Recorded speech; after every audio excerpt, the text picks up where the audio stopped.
시청자 여러분 안녕하십니까. 본격 시사 토크 명쾌한주입니다. 이달 말 예정된 더불어민주당 전당대회를 앞두고 이재명, 박용진, 강훈식 3명의 당대표 후보가 전국을 돌면서 지지를 호소하고 있는데요.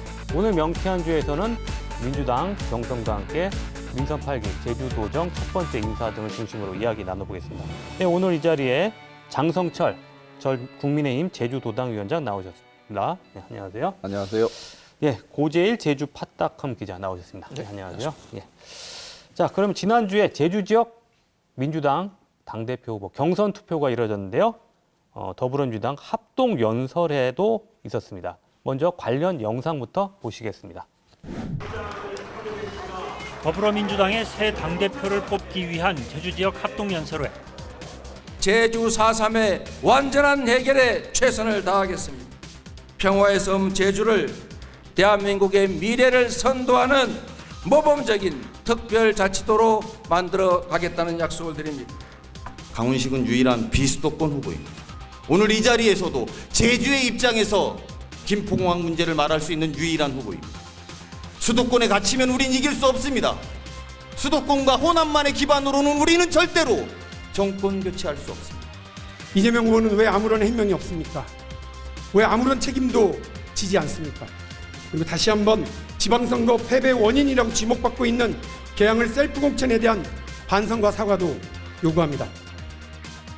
제주 지역 권리당원 투표 결과에서는 이재명 후보가 70.48%를 기록하며 1위를 차지했습니다. 이 후보는 첫날 강원, 대구, 경북 지역 투표에 이어 제주에서도 큰 표차로 선두를 유지했습니다. 방금 투표 결과 보셨는데 이재명 후보가 70.48%, 박용진 후보 22.49%, 강훈식 후보 7.03%. 여러 가지 이야기가 있었는데 이런 결과 뭐 예상하셨나요? 어떻게 보십니까? 예상하신 대로입니까? 대부분 그 짐작은 그렇게 하지 않았겠어요. 그리고 실제로 대통령 선거 때 이재명 후보가 제주에서 한 10% 이겼잖아요. 전국에서는 졌지만 그만큼 제주에서 이재명 후보의 지지 기반이 상당하다 이렇게 봐야 되고, 또 하나는 대통령 선거 경선 때 이재명 후보와 이낙연 후보가 이렇게 세게 붙었잖아요. 근데 사실은 이낙연 후보를 지지하고 또 그 이후에도 이재명계로 가지 않고 비이재명계로 남으면서 정치를 한 현역 국회의원이 제주에 없어요.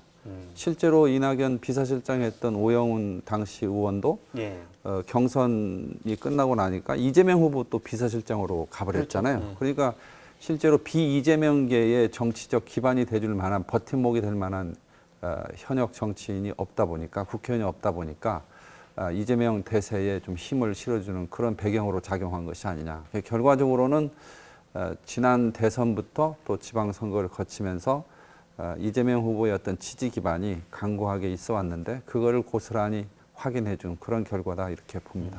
어쨌든 지금 대선 그리고 지방선거 그리고 이번에 그 당대표 경선까지 시간의 격차가 그렇게 멀지 않습니다.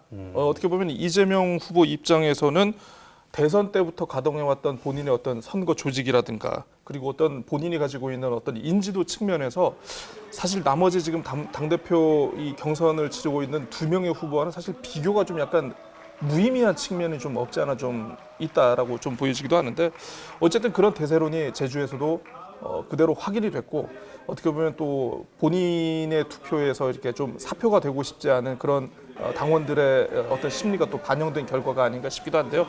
다만 이제 다시 좀 이따 얘기를 해보겠습니다만은 이게 지금 인천하고 이제 저희가 이제 제주가 합산을 했고, 그리고 지금 어떤 전국 평균으로 지금 한 73에서 한 70대 중반까지는 지금 이렇게 이어가고 있거든요. 근데 거기서 약간 좀 빠진 거. 그리고 이제 저 박용진 후보와 강훈식 후보가 상대적으로 좀 다른 지역에 비해서는 좀 득표율을 그나마 제주도에서 한 점에 대해서는 아마 좀 약간 그거는 이제 이재명 후보 쪽에서는 좀 약간 고민의 여지가 있는 부분이 아닌가 이렇게 생각을 합니다. 근데 뭐 지금 뭐 어대명이다, 확대명이다 뭐 이런 얘기까지 나올 정도로 이재명 후보가 거의 압승을 하고 있는데 앞으로 뭐 변수가 있다고 보십니까? 아니면 이 기류대로라면은 거의 전당대회에서 이재명 후보의 대표 당선이 확실시 되고 있다는 관측이 많은데 앞으로 변수가 있다고 보시나요? 어떻게 보시나요? 지금 흐름대로 갈 가능성이 매우 높다고 봐야 될 거고요. 특별한 변수는 없다. 아까 우리 고재일 기자님께서 이제 인지도라고 하는 측면도 말씀해 주셨는데, 저 인지도와 함께 제가 그 말씀드리고 싶은 건 정치적 성과거든요. 그러니까 예를 들면 이재명 후보 같은 경우에 이제 성남시장부터 경기도지사 또 대선 후보 이걸 거치면서 해놨던 여러 가지 정치적 성과물, 업적들이 있어요. 그래서 그 내용들이 상당히 의미가 있다 이렇게 보신 분들이 그래도 실용적이고 그리고 개혁적인 성향이다, 문제를 좀 풀 수 있는 그런 지도자다 이렇게 보고 이제 민주당의 주류 당원들이 이제 이재명 후보를 지지하고 있기 때문에 그런 성과나 혹은 인지도에 견져서 봤을 때 이제 박용진 후보나 강훈식 후보 같은 경우에는 많이 떨어지죠. 실제로 박용진 후보 얘기한다 그러면 제가 기억하는 거는 이제 유치원 3법의 성과가 있긴 하지만 그것도 논란이 좀 있었어요. 과연 정확한 합리적인 대안이냐 이런 부분에 대한. 그리고 또 하나는 강원식 의원 같은 경우는 민식이법으로 하나 유명하긴 한데 그것도 너무 과잉이법이 아니냐 이런 의견들이 충돌하잖아요. 그러니까 많은 다수의 사람들이 공감할 수 있는 정치적 성과, 어떤 정책적인 업적 이런 것들이 없는 상태에서 이재명 후보의 어떤 정치적 무게를 넘어선다고 하는 건 쉽지 않다. 이번 전당대회까지는 제가 보기엔 현실적으로 거의 어렵지 않느냐. 그래서 이재명 후보가 당대표 되는 거는 거의 굳어진 거 아니냐. 그렇게 봐도 무방하다 저는 그렇게 생각합니다. 고재일 기자님은 변수가 있다고 보십니까? 그러니까 일단은 지금의 이재명 후보에게 어떤 쏠리는 현상에 대해서 먼저 한번 고민을 좀 해봐야 될 것 같은데요. 야당의 당대표를 뽑는 선거지 않습니까? 여당과 대통령실과 그리고 정부가 섞여 있는 어떤 여권과는 달리 야권 같은 경우에는 제1야당의 대표가 어떻게 보면 그 진영을 대표하는 어떤 대표적인 인물로서 그렇게 자리를 하고 있는 거거든요. 사실 어떻게 보면 지금의 쏠림 현상이 제가 봤을 때 뭐 물론 이제 어떤 이재명 후보의 인지도라든가 정치적 성과 이것도 있겠습니다만은 여기서 한 가지를 더 추가를 한다면 사실 그 지금 이제 윤석열 정부의 그 어떤 지지율 추락 뭐 인사, 각종 외교 참사와 관련해 가지고 한때 경쟁자로서 대선 선거를 치렀던 이재명 후보가 이제 상대적으로 주목을 받게 되는 좀 그런 면도 없지 않아 좀 있는 것 같습니다. 그래서 어쨌든 이게 당 대표가 이제 28일 날 이제 그 결정이 되긴 하는데 이 보니까 국민 여론조사 25% 이게 이제 14일하고 18일 발표가 될 예정이고요. 그리고 마지막 28일에 이제 대의원과 그리고 일반 당원 투표 결과가 발표될 예정이긴 한데. 아마 지금까지 추세로 봐서는 뭐 크게 뭐 변동이 없지 않을까 싶기는 한데 과연 70%를 과연 유지할 수 있을지 요거는 좀 한번 좀 봐야 될 것 같습니다. 현재까지로는 큰 변수는 없을 것으로 보인다. 네네. 자, 그런데 제주 그 경선에 앞서서 TV 토론회가 있었거든요. 바로 이 자리에 있었는데 새 후보가 제주 지역 현안을 주제로 토론을 벌였는데 약간 논쟁이 있었습니다. 먼저 준비된 영상 보시겠습니다. 더불어민주당 당대표 예비 경선을 통과하고 제주를 찾은 이재명, 박용진, 강훈식 후보. 토론이 시작되자마자 어대명 구도를 깨기 위한 소장파 후보들의 견제가 치열했습니다. 이재명 후보가 지난 6월 인천 계양을 국회의원 보궐선거에서 제시한 김포공항 이전 공약과 관련해 제주도민 홀대론에 대한 비판이 쏟아졌습니다. 우리 제주도민들은 충분히 고려된 것이냐라는 질문들은 제주도민들이 하고 계십니다. 제주도민분들과 또 지역 국회의원 또 단체장들이 상당한 우려가 있었던 것이 사실인데요. 국가 단위의 프로젝트로 충분히 가능하다고 생각합니다. 그런데 이게 그 한 지역의 국회의원 보궐선거의 공약으로 나오니까 몹시 당황스러웠던 기억이 제가 납니다. 그 관광객들이 김포로 와서 다시 이제 제주도로 들어오는 이런 지금 과정을 밟고 있는데 저는 오히려 제주로 인천의 직항으로 갈 수 있다면 저는 그게 훨씬 더 제주도 관광객 유입에 도움이 될 것이다. 네, 방금 그 보신 대로 지난번 지방선거 때 논란이 됐던 그 문제였는데 김포공항 이전이라고 해야 되나요? 폐쇄라고 해야 되나요? 이 김포공항 문제가 이번 그 경선에서 제주 경선에서 다시 거론이 됐어요. 그래서 방금 보셨듯이 이제 강훈식 후보가 이재명 후보의 김포공항 이전 공약이 제주 도민을 고려하지 않은 공약이다라고 공격을 했는데 이재명 후보 이 공약에 대해서 포기하겠다는 의사는 전혀 없었고요. 한 가지 그 기억에 남는 이야기가 모든 사람을 만족시킬 수 없다. 어떤 정책이든 뭐 이런 이야기를 하면서 김포공항 이전은 앞으로도 계속 추진하겠다는 입장을 다시 한번 밝혔거든요. 제주에 와서는 약간 본인에게 좀 불리할 수도 있는 이슈인데 이 부분에 대해서 뭐 수정한다든지 뭐 철회한다든지 이런 입장은 전혀 밝히지 않았습니다. 이 부분은 어떻게 보시는지. 제주에서는 어떻게 보면은 좀 마이너스가 될 만한 그런 발언을 분명히 한 거에 대해서 오영훈 좀, 지사도 거기에 대해서는 그렇죠. 반대 입장을 밝혔거든요. 그러니까 저희도 보면은 그걸 보면서 왜 굳이 저랬을까? 그러니까 이재명 후보 정도의 정치적 경륜 그리고 이제 어떤 경험이 있는 사람이라면 이 발언이 해당 지역 경선에서 사실 뭐 그렇게 플러스가 될 만한 요인이 아니라는 걸 분명히 알고 계실 것 같은데 그럼에도 그런 발언을 한 걸 보고 아 이거 어떻게 보면 이런 이슈 자체를 좀 어떤 전체적인 경선의 흐름에서 본인에게 좀 유리한 어떤 흐름으로 가져가려는 그런 노련함이 좀 묻어 있는 것 같다라는 그런 생각도 했는데요.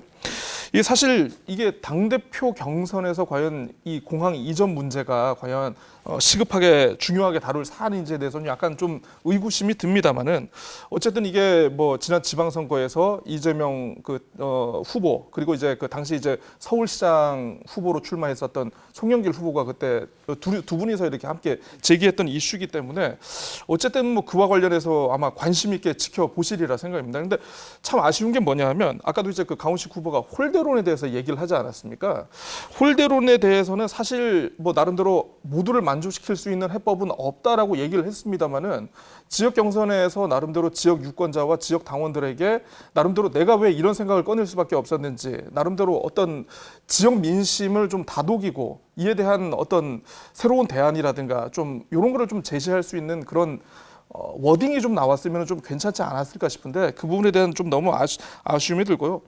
그리고 사실 이게 김포공항 이전이라고 우리가 너무 간단하게 얘기는 합니다만은 사실 국제선 부분만 떼가지고 이게 인천으로 갈 건지 아니면 국내선 국제선을 다 가면은 인천에서의 그 포화와 슬롯은 어떻게 활용될 것인지 굉장히 하나하나 디테일하게 따져보면 굉장히 문제가 될 게 많습니다. 한국공항공사는 과연 이 이전을 오케이 할 것이며 인천공항공사는 이걸 받아들일 것이며 그렇기 때문에 굉장히 복잡한 문제인데 어떻게 보면은 정말 그런 생각을 가지고 있었으면은 이재명 후보가 그에 대한 본인의 생각과 아이디어를 분명하게 얘기를 하는 게 차라리 낫지 않았을까 싶은데 좀 많이 아쉽다는 생각이 듭니다. 김포공항 이전 공약 그 자체를 떠나서 이게 직접적인 이해관계가 제주도하고 아주 밀접하게 연관된 공약이잖아요.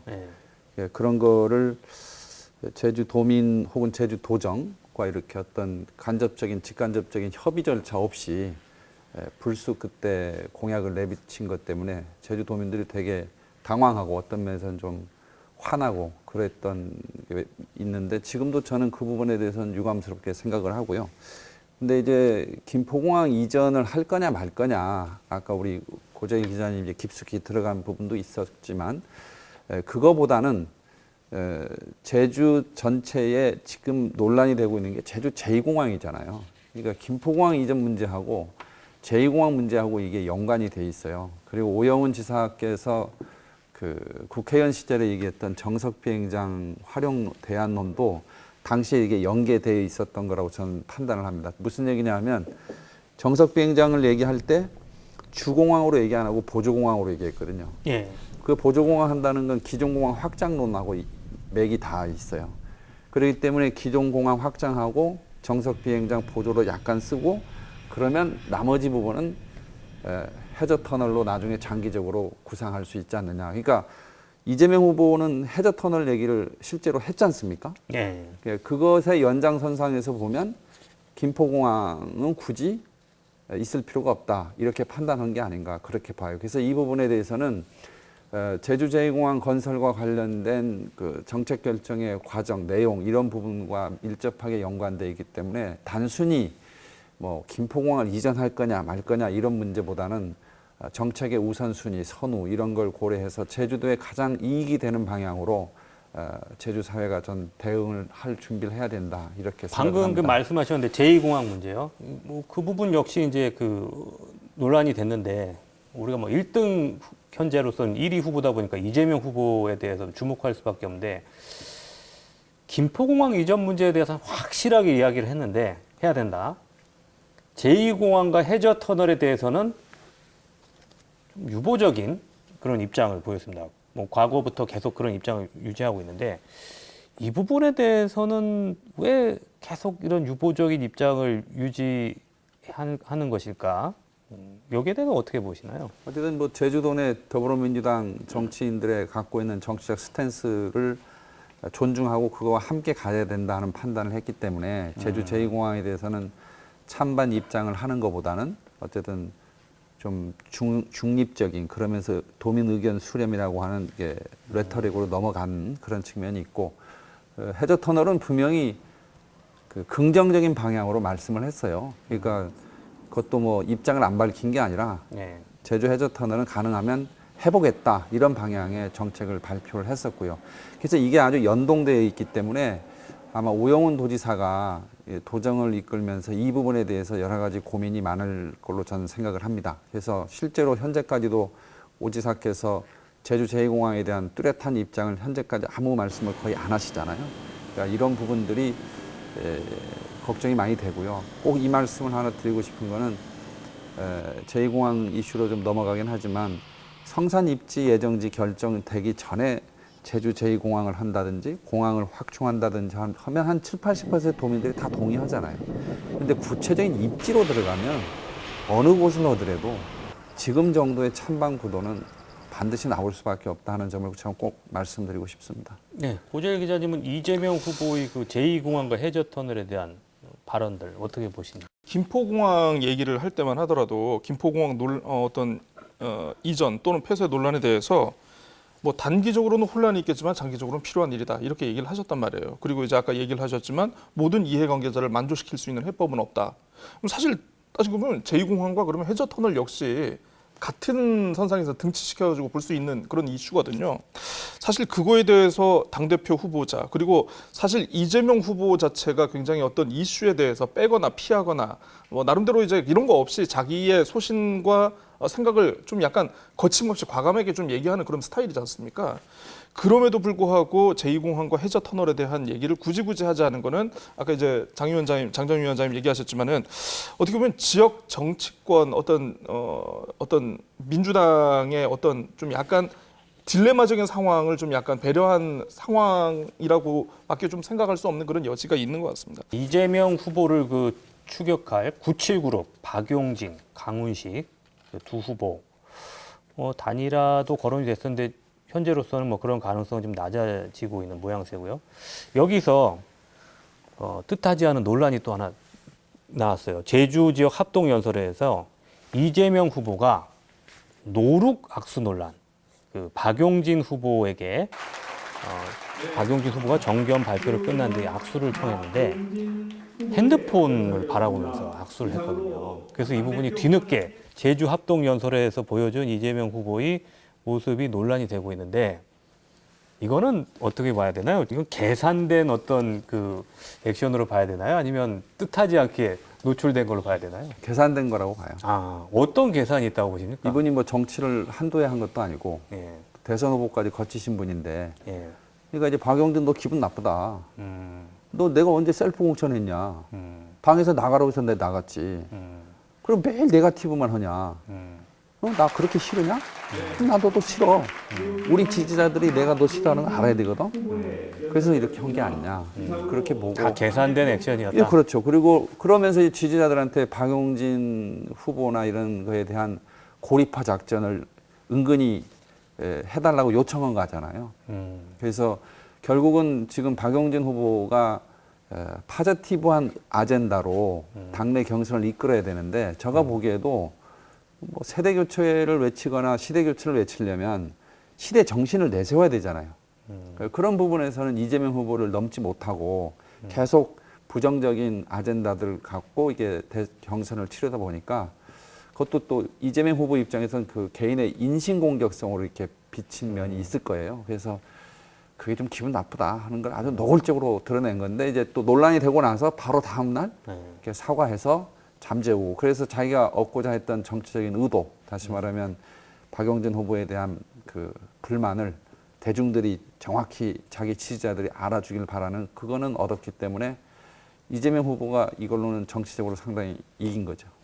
고 기자님은 어떻게 보세요? 이거 어떤 계산이 있다고 보십니까? 사실 뭐 당대표 경선이고 이것도 선거기 때문에 어떻게 보면 어떤 상대방에게 정치적인 책임과 어떤 훈결이 있을 경우에는 그 상대 입장에서는 그걸 사실 공격할 수밖에 없는 거죠. 그건 뭐 당연한 거라고 보는데 사실 이번 같은 경우에 노룩 이 악수의 원천을 따지고 가다 보면 아마 이제 많은 분들이 그 얘기 하시던데요. 당원 80조 개정 요 얘기를 많이 하시더라고요. 그러니까 예를 들어서 검찰에 의해서 이제 어떤 형사 기소를 당할 경우에는 이제 당직을 수행할 수 없다라는 거에 대해서 지금 어쨌든 이재명 후보 쪽을 중심으로 이거에 대해서 개정을 하려는 것이 있고 움직임이 있고 이건 뭐 누가 보더라도 이재명 당대표를 전제로 한 당원 개정이라는 게 이제 상대방 입장에서는 그렇게 볼 수밖에 없는 여지가 있기 때문에 사실 어떻게 보면 박용진 후보는요 자칫 싱거울 뻔한 이번 당대표 경선에 정말 본인의 몸을 던져가지고 흥행을 불사른 어떤 그런 후보로 볼 수도 있습니다.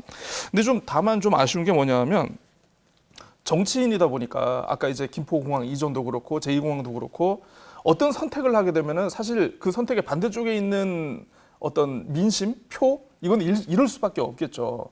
그런데 사실 근데 그럼에도 불구하고 정치인으로는 정말 진짜 해서는 안 되는 것 중에 하나가 저는 개인적으로 뒤끝 장렬이라고 보거든요. 예, 그러니까 뭐 좋게 보면은 어떤 뭐 좀 약간 본인의 강한 정치적 캐릭터를 보여줬다 이렇게 생각할 수도 있겠지만은 나쁘게 보면 이건 뒤끝 장렬 아니겠습니까? 그래서 좀 그동안 어떻게 보면 이제 이재명 후보가 뭐 성남시장 그리고 경기도지사 여러 직책을 수행을 하면서 가끔 상대방을 좀 약간 존중하지 않는 공격성을 가끔 보인 때가 굉장히 많습니다. 그래서 어떻게 보면 이것도 그런 연장선의 하나로 좀 볼 수도 있는 그런 측면도 없지 않아 있는 것 같은데 대선 때 굉장히 본인이 안정적인 자세를 많이 보여주기 위해서 일부러 염색도 안 하고 옷도 굉장히 단정하게 입고 정말 TV 토론회 보시면 알 거예요. 저게 이재명이야? 라고 생각했던 사람들이 굉장히 많으시거든요. 그런 면에서 이제 다시 또 이제 돌아와 버리는 좀 이런 상황이 좀 반복되고 있다는 게 좀 아쉽긴 합니다. 네, 민주당 경선 이야기는 이 정도로 마무리하고요. 자, 지난주에 단행된 민선 8기 제주도정의 첫 정기 인사 이야기 나눠보겠습니다. 이번에 행정시의 부시장들이 교체됐고요. 도청의 공무원들도 대폭 물갈이 됐는데요. 먼저 영상부터 보시겠습니다. 오영훈 지사가 첫 정기 인사를 통해 새 도정을 이끌어갈 진용을 구축했습니다. 이번 인사 규모는 461명, 지난 상반기 700명 규모에 비해 절반 가까이 축소됐습니다. 하지만 행정시 부시장 교체와 함께 도청 국장급 간부 공무원의 대폭적인 물갈이도 이뤄졌습니다. 제주시 부시장에는 안우진 상하수도 본부장이, 서귀포시 부시장에는 오임수 제주도 자치행정과장이 승진 임용됐습니다. 또 소통혁신정책관의 강승철, 특별자치행정국장의 조상범 씨 등이 임명됐습니다. 제주도는 당초 예고대로 조직 안정과 능력 중심의 인력 배치에 초점을 맞췄다고 밝혔습니다. 하지만 특보 등 주요 요직에는 선거 공신들이 줄줄이 기용됐습니다. 오영훈 지사는 정무특보의 인수위 기획조정위원장이었던 김태윤 전 제주연구원 선임연구위원을, 대외협력특보에는 인수위 총괄 간사를 맡았던 언론인 출신의 김태영 씨를 임명했습니다. 개방형 직위인 서울본부장에는 오영훈 지사의 국회의원 시절 보좌관을 지낸 정원태 씨를 임명했고, 공보관에는 인수위 대변인을 지낸 여창수 씨를 임명했습니다. 인사가 있을 때마다 항상 나오는 이야기이긴 한데 이번에도 측근 챙기기 인사라는 뭐 그런 비판도 나오고 있고요. 내부에서는 특히 그 특정 뭐 고등학교 출신 인사들이 혜택을 본 거 아니냐 뭐 이런 이야기도 나오고 있다고 하는데 뭐 이런 논란 뭐 어떻게 항상 되풀이 되는 겁니다만 어떻게 생각하시나요? 공무원 인사가 한번 나오고 나면은 좀 약간 지역 언론이라든가 이게 좀 약간 과도한 관심을 보이는 거에 좀 약간 솔직히 거부감도 좀 없지 않아 좀 있습니다. 근데 뭐 어쨌든 뭐 관심 갖고 있는 분들이 계시기 때문에 어쨌든 얘기할 스토리를 만들어가지고 그러는데 일부에서 그 서남고라는 표현을 썼더라고요. 서귀포 뭐 남원 그리고 그 특정 고등학교 얘기를 하는 거죠. 그래서 이걸 봤는데 제가 사실 그 공무원 몇 분하고 언론인 기자들하고 좀 이렇게 좀 얘기를 좀 해봤어요. 서남고라는 표현에 대해서 과연 동의를 하는가. 그래서 동의할 수 있는 부분도 있고 그렇다고 이게 전반적으로 그렇게 볼 수 없는 측면도 분명히 있다라고 이렇게 의견들이 좀 분분합니다. 야, 그러면 그걸 보면은 우리가 원희룡 도정 당시에 나왔던 송일교만큼의 파괴적인 조언은 아니구나 이게. 예, 좀 약간 그런 생각은 좀 들더라고요. 특보 인사 때문에 이제 그런 얘기 나오는 것 같은데 선거 공신 뭐 임명했다는데 어떤 부분에서는 또 불가피한 거 아니냐는 이야기도 있고요. 뭐 선거 캠프에 있었던 분들이 이제 그 도지사 아무래도 뜻이 맞는 분들일 그렇죠. 테니까. 예. 또 이제 너무 그 선거 캠프에 있던 사람들만 중용하면 이게 안 되지 않느냐는 이야기도 있는데, 또 어떻게 보세요? 그 오 지사께서 인사를 할 때 제일 중요한 게 인사 행정에서 사람을 갖다 놓는 것은 두 번째예요. 첫 번째는 뭘 할 거냐가 중요한 거잖아요. 도정의 주요 현안이 뭐냐, 어떤 업무들을 추진할 거냐. 그럼 그 업무에 맞는 성격의 적임자들을 고르고 하는 게 인사가 돼야 되는데, 예. 이번에 뭐 위기 극복, 현안 대응 능력, 뭐 또 이게 뭐 일하는 도정 이런 표현은 내걸었지만 구체적으로 어떤 국장을 어떤 자리에 왜 놨는지에 대한 설명이 거의 없어요. 그러니까 기존의 패턴 그대로 비슷하게 했고, 그러다 보니까 일하는 도정보다는 그냥 국장 대폭 물갈이 뭐 이런 게 제목으로 나오는 거고, 두 번째는 아까 그 측근 문제인데 측근들 써야죠. 그 전혀 없이 어떻게 도정을 하겠어요. 근데 좀 더 과감하게 외부에 개방해서 새로운 인재들도 발굴한 그런 사람도 좀 섞여 있어야 되는데, 이게 뭐 아까 외부의 개방형으로 들어온 요직에 온 사람들이 다 선거 공신이고 자기 측근이에요. 그러다 보면 물론 나중에 도정의 성과로 평가를 받아야 되겠다 이런 각오를 하셨겠지만, 이 일하는 과정이나 도정 운영의 과정에서 이 도정으로부터 마음들이 멀어지거든요, 사람들이요. 그래서 좀 이게 뭐 빛이 없는 도지사인데 왜 저렇게 협소하게 할까? 그럼 기존에 있는 사람들 아까 뭐 개방형으로 들어간 그런 특채한 인사들이 빠져야 되느냐? 그건 아니고 그런 분들도 넣지만 그래도 외부에서 좀 혁신적이고 좀 능력이 있는 사람들을 정말 공채를 해서 인재를 구해서 발굴하는 그런 모습도 보였어야 되는 거 아니냐 싶습니다. 최근에 그 여론조사 한 가지 나왔는데요. 그 민선 8기 광역단체장과 시도교육감 직무 수행을 평가한 결과가 나왔습니다. 근데 이 조사에서 오영훈 지사는 14위였습니다. 잘한다는 응답이 46%. 김광수 교육감은 59%가 잘한다. 그 전국에서 1위를 차지했거든요. 이건 어떻게 우리가 분석해야 될까요? 이 리얼미터가 7월 25일부터 8월 2일까지 이렇게 아마 이제 지자체별로 이제 전국 18세 이상 8,500명을 대상으로 했다고 하니까 제주에서도 500명을 했다라고 이렇게 좀 보고 있습니다.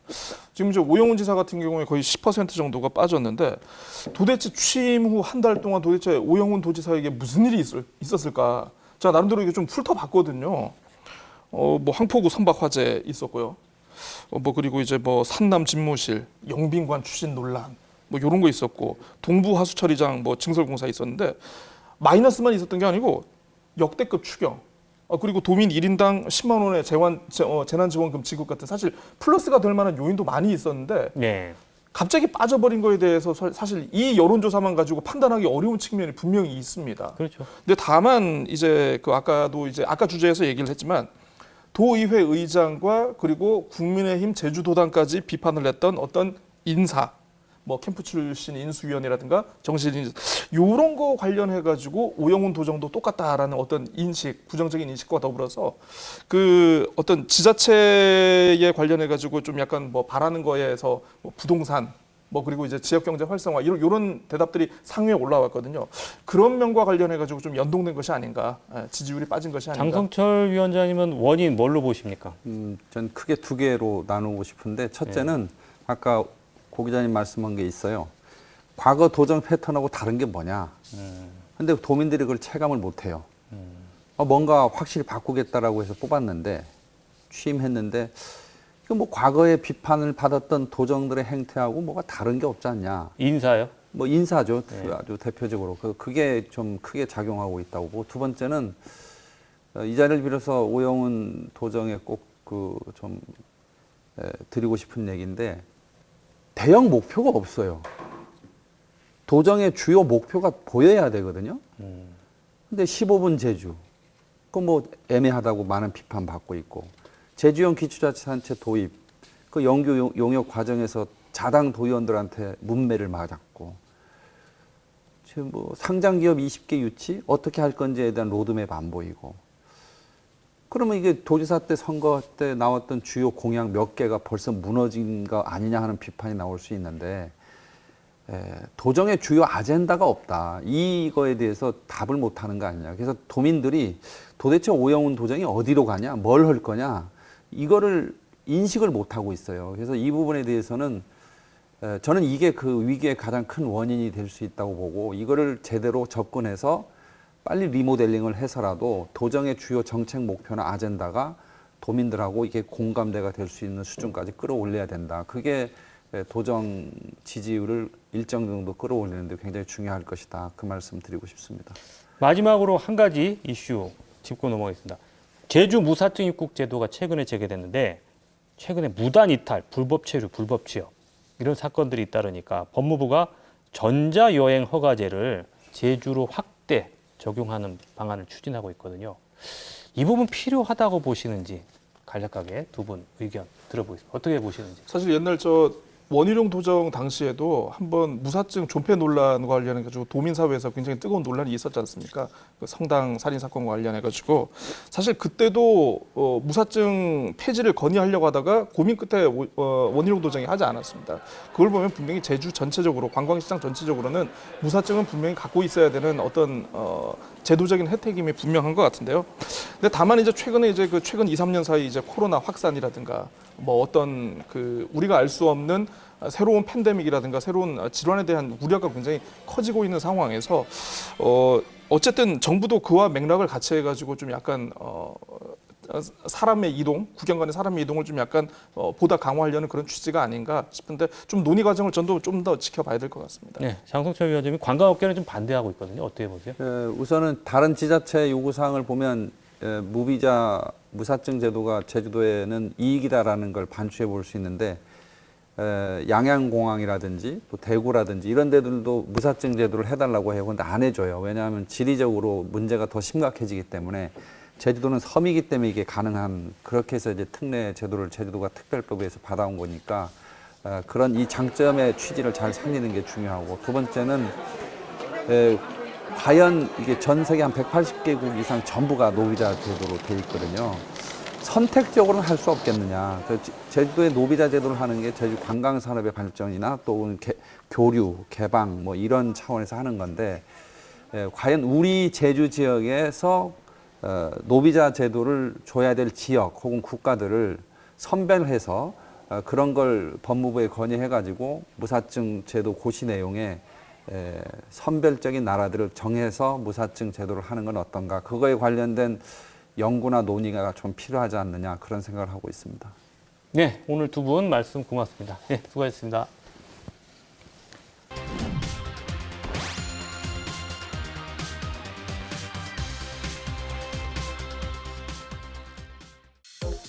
제주 해녀 문화는 국가 어업유산이자 유네스코 인류 무형문화유산이기도 하죠.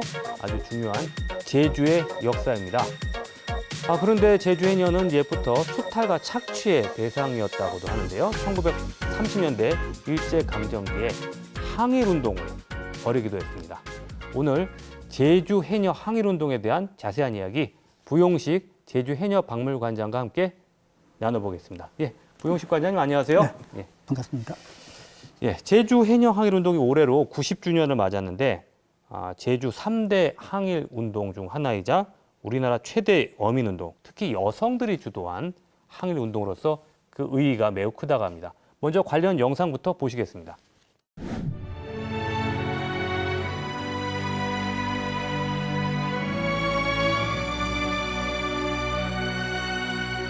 에, 19살 때예요.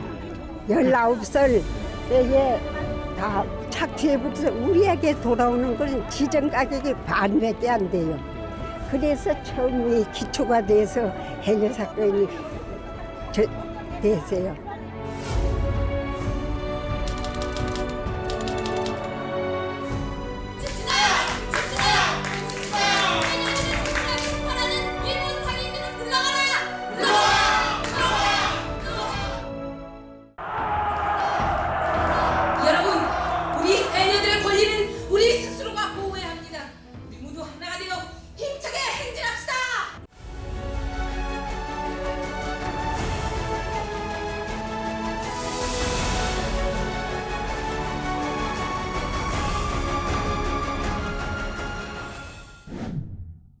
네, 제주 해녀 항일운동 광복절을 앞두고 저희가 이 자리 마련했습니다만 해녀 항일운동에 대해서 모르시는 분들도 계시거든요. 어떤 운동이었는지 먼저 간략하게 설명해 주시죠. 네, 1930년 11월쯤에 예. 성산포에서 천초 사건이 발생을 합니다. 천초는 이제 우뭇가설인데 예. 그 당시에 이제 지정 가격이라는 게 있었습니다. 이제 지정 가격은 시가의 한 40%밖에 안 되는 건데 예. 근당 20전으로 이제 책정이 됐는데 예. 당시에 이제 조합 서기가 18전으로 이제 책정을 해버리죠.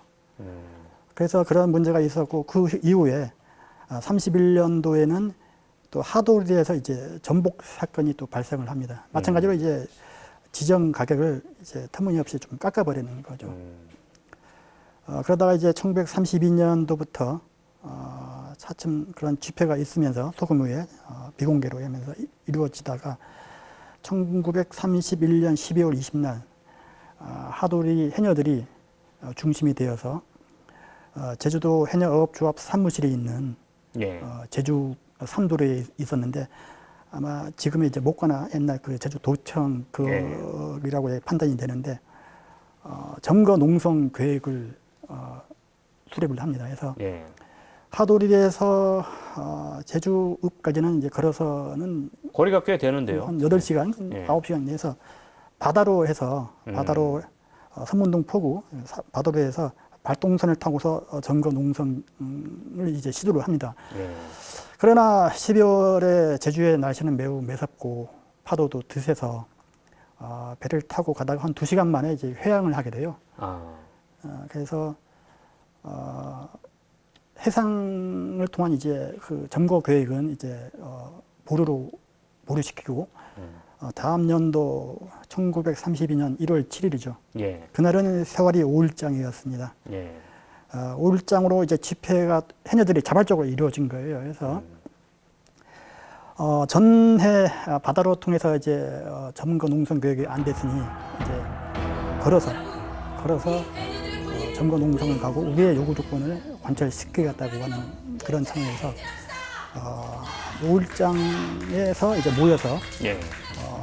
일주도로를 통해서 이제 행진을 하게 됩니다. 그러다가 이제 바로 이제 구좌 평대리에는 이제 구좌 면사모소가 있었습니다. 그래서 예. 그 당시 해녀어업조합의 구좌 지부장은 면장이 이렇게 맡고 있었는데 면장과 이제 담판을 또 하게 됩니다. 그래서 면장은 오늘부터 이제 5일 후가 되면은 신임 제주 도사가 이제 방문을 할 것이니 그때 해녀들과 도사가 만날 수 있는 그런 시간을 주겠다고 해서 우선은 그 1월 7일은 거기서 이제 해산을 합니다. 예. 그러다가 이제 5일이 됐죠. 이제 1월 12일 날 그날이 돼서 해녀들도 마찬가지로 이제 5일장에서 이제 집회를 갖게 됩니다. 마침 그때 한 오전 한 10시쯤 되는 거죠. 제주 도사가 그 차가 5일장 앞으로 이제 지나가게 되죠. 예. 보면서 이제 해녀들이 도사가 탄 차를 에워싸기 시작하면서 예. 도사와의 어떤 그 대화를 요구를 하게 됩니다. 그래서 도사는 인근 구좌 경찰 주재소에서 해녀 대표 5분과 함께 면담을 하게 되죠. 해녀들의 주된 요구 조건은 그렇습니다. 터무니없이 값싼 지정 가격을 철폐하고, 예.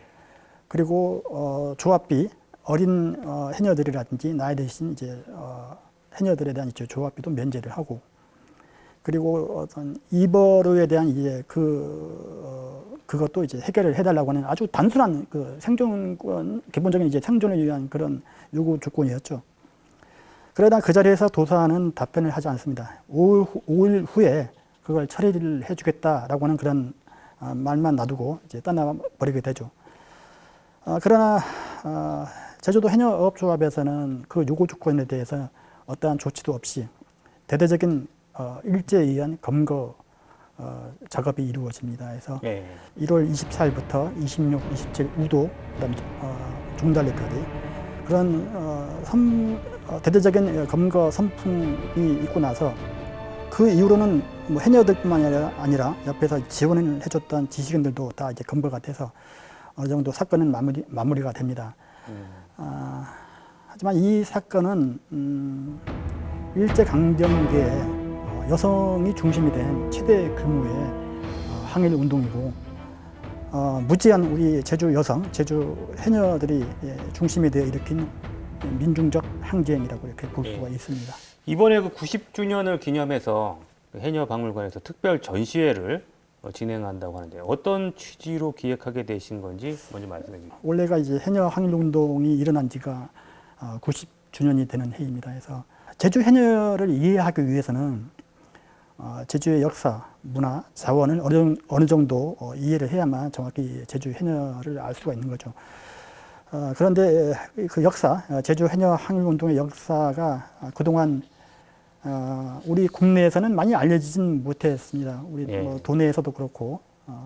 그런데 이번 특별전을 통해서 제주 해녀 항일 운동이 좀 더 발전된 그런 쪽으로 해서 많이 알려주기를 좀 바라고 이번 전시회를 통해서 해녀 항일 운동의 어떤 성격을 좀 더 새롭게 발굴할 수 있는 그런 기회를 만들기 위해서 마련을 하였습니다. 그럼 이번 전시회에서는 어떤 그 유물이나 우리가 어떤 전시물들을 볼 수 있게 되는지 좀 자세히 소개해 주시죠. 세 가지로 이제 구분을 했습니다. 그래서 1920년대와 30년대 이제 제주도의 어떤 사회적 상황. 그 당시는 뭐 해녀 항일 운동뿐만 아니라 크고 작은 그런 사건들이 좀 있었습니다. 그래서 성산포의 뭐 실험 사건이라든지, 그다음에 중문의 어떤 농민 사건, 그리고 제주 농업학교에서의 그런 사건들도 있었죠. 그런 어떤 사회적 분위기를 한번 이렇게 보여주고, 해녀 항일 운동의 어떤 그 전개 과정, 본격적인 이제 전개 과정인 1932년 12월 20일부터 다음에 1월 27일까지의 사건의 전개 과정을 이렇게 보여주고자 합니다.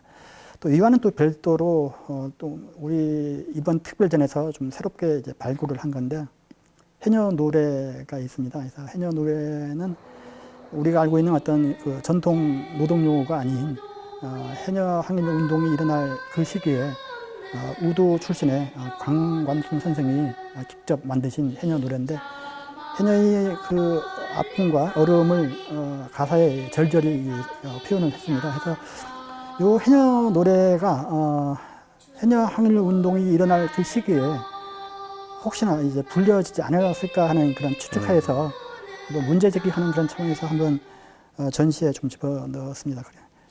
지난해부터 관련 자료를 해녀 박물관에서 수집하셨다고 들었는데요. 특히 당시에 그 해녀 항일 운동을 지켜봤던 현상호 선생의 기록 이번에 이제 그 발간을 했다고 들었어요. 어떤 가치가 있는 기록인지 말씀해 주시죠.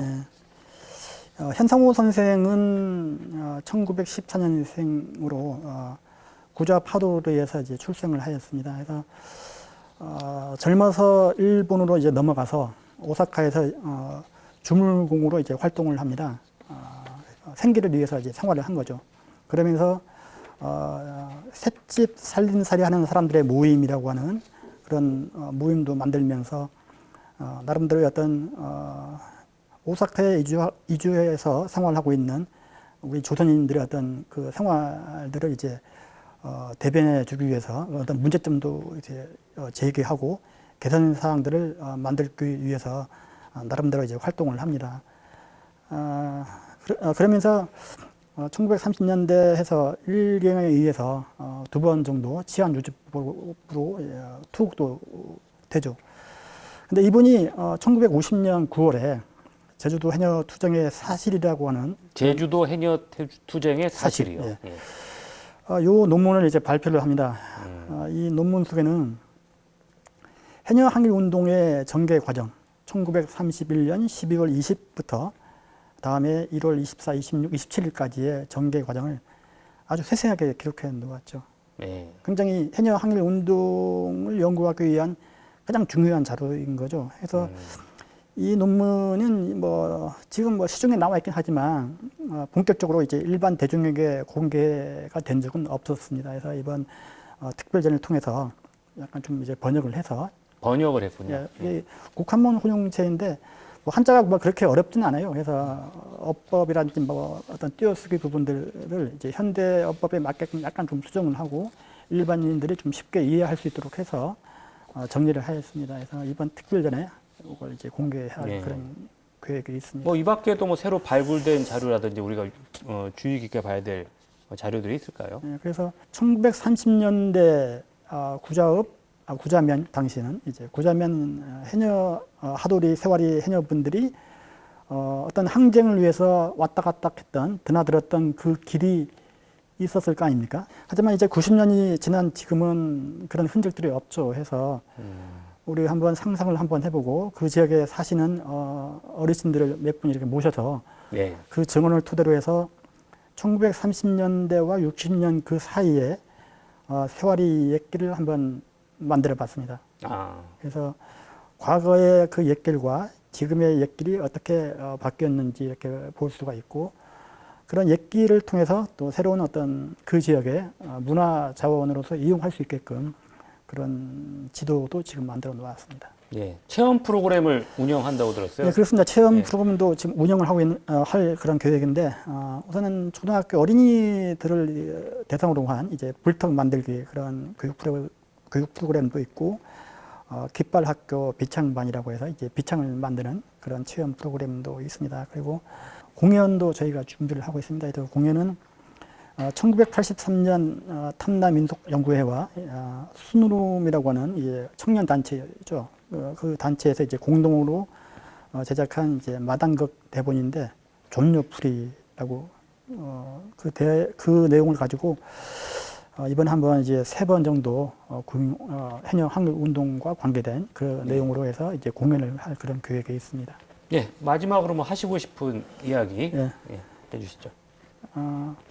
제주 해녀는 우리 제주도의 대표적인 문화 상징입니다. 그래서 좀 더 제주 해녀를 이해를 하기 위해서는 제주의 역사, 자연, 문화를 어느 정도 알아야만 제주 해녀를 또 이해할 수 있습니다. 그래서 이번 특별전 제주의 가장 중요한 근현대의 가장 큰 사건이면서 중요한 의미를 갖고 있는 운동이죠. 해녀 항일운동 특별전을 통해서 제주의 역사가 좀 더 발전적으로 또 나갈 수 있고 또 이해할 수 있는 그런 계기가 되었으면 좋겠습니다. 예, 오늘 말씀 고맙습니다. 네, 77주년 광복절이 이제 나흘 앞으로 다가왔습니다. 우리 민족의 해방을 기념하고 대한민국 정부 수립도 축하하는 중요한 국경일인데요. 우리 역사를 비롯해서 제주 해녀 항일운동과 같은 제주 지역의 역사를 잊지 않고 기억해야 함을 다시 한번 깨닫게 됩니다. 네, 오늘도 늦은 시간까지 시청해 주셔서 고맙습니다. 명쾌한 주 다음 주 이 시간에 뵙겠습니다.